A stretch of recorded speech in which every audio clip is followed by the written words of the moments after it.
Hello, in this video I will show you how to install Chat GPT Widget for NOKIA XR21. So you have to start with opening your Google Play Store and now click on search bar and type in Wally AI and click search. Now select this application and click install.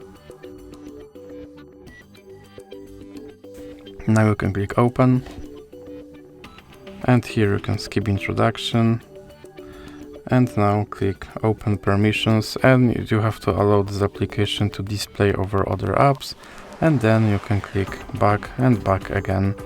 Now you can click start, and as you can see, here is your AI widget. You can open it and tell him to do something.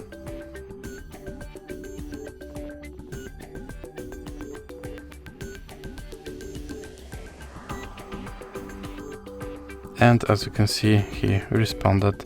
And if you want to remove him from your desktop, just drag him into the X icon in the middle. So that's it for this video. If you liked it, please remember to leave a like and subscribe.